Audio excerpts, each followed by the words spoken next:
Hey folks, welcome back. It's been a minute. It's good to see everyone. And tonight I want to talk about how it's always the most difficult right before the miracle happens.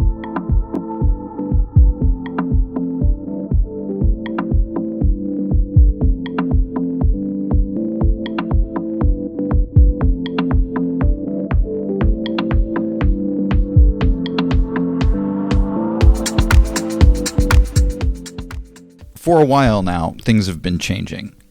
They've been changing in the stars. They've been changing here on Earth. You know, if you pay attention to what's going on, change is afoot.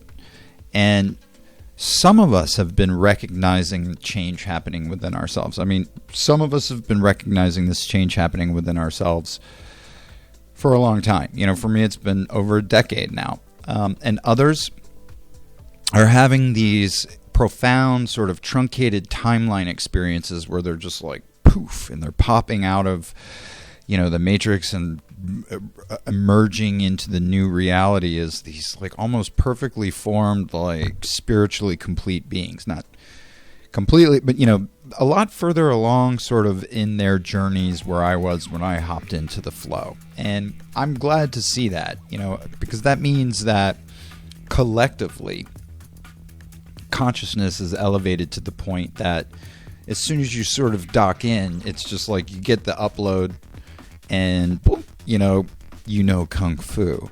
So I'm very happy about people I've been seeing who are just sort of popping out of the matrix sort of perfectly complete and are now sort of like ready to sort of march onto the battlefield and perform their duty as a light worker. And it's a very refreshing feeling to sort of come out of the chute and like have this new sort of spiritual body and this new outlook on life. And in certain circles, they refer to that as the pink cloud. You're on a pink cloud, and that pink cloud lasts for a while and it feels great. And, like poof out of everywhere, like miracle there, synchronicities unfold. And life makes sense and has meaning, because if we spend too much time getting bogged down by the three-dimensional realm, we can become disenchanted with tactile things. We can become disenchanted with stuff. I know as I've gone through my life, the stuff that's become more and more important to me are tools, right? Tools help me build stuff. Tools help me create. And a tool can be anything. A tool can be a magic marker. A tool can be a camera and a microphone. It can be, an electric guitar or a surfboard. Like, those are all tools, right, that help with different sort of aspects of actualizing, my soul, my personality, who I am, what I find meaning in. We can become disenchanted with tactile things. And it's so refreshing to realize that there is way more to life than we ever thought. Just have to kind of sit back and just sort of like be psyched for a lot of people who are having that sort of great experience right now. Another thing, you can tell a lot about a person by how they're sort of understanding or experiencing the current unfolding that's happening right now. Depending on who you talk to, the conversation might go something like, I had to go see this doctor, and then I went and got my second, whatever, and just so worried about this, new variant that's out there, and, I'm just worried. You can talk to people who sort of sound like that. And then there are the other side of the coin, which are people who are like, this is the most amazing time to be alive. Like, we live in the most outstanding it's like we're living in a truly historic, unprecedented time in history, and man, does it feel good to be alive. And what's funny is, and people who know me will snicker, but part of me always had a feeling that something like this was going to happen, because so much of what I was told and taught and was sort of handed down to me, through the oral tradition, through teachers and stuff like that in high school and grade school, didn't make any sense to me.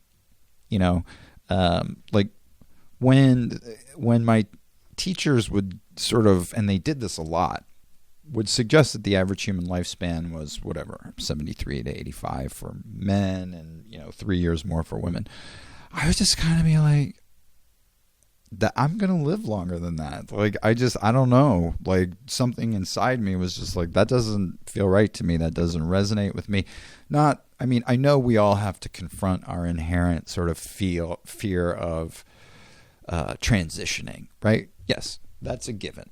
And I don't consider myself in denial. I think one of the things about building a strong faith is that you confront your mortality. You give all that over to a power greater than yourself, and you just sort of carry on.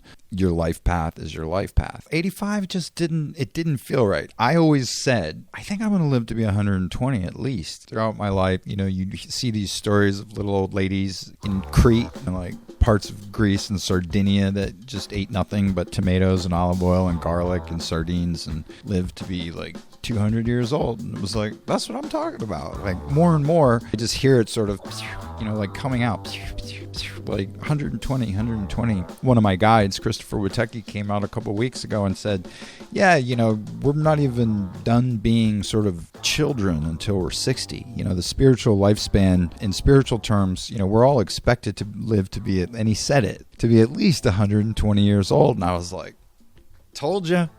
We were handed certain stuff that, just didn't resonate with me. I'm just not surprised to see things winding up being one of the most amazing times in history based on all the...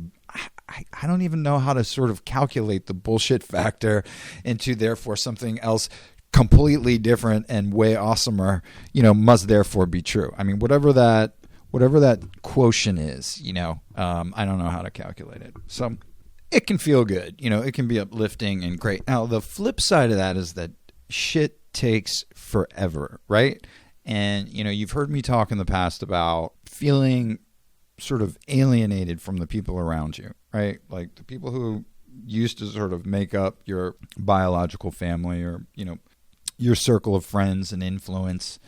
A lot of these people, if they're not taking the same journey or at least not sort of open to the journey you're on based on their own experience, they just sort of fall away in your life and, you have all this time by yourself and like time drags on and like, when it was happening to me, it was like this period where I had to separate myself from all these old business contacts. So I didn't really have much going on from a business standpoint. And I just had time, and that happens to be the same time when I was saved by Jesus and, when I shed all kinds of old self-defeating and limiting patterns, when I even became aware and how hidden self-destructive patterns could be, I had time to figure that out. And time doesn't always feel great. Time is boring.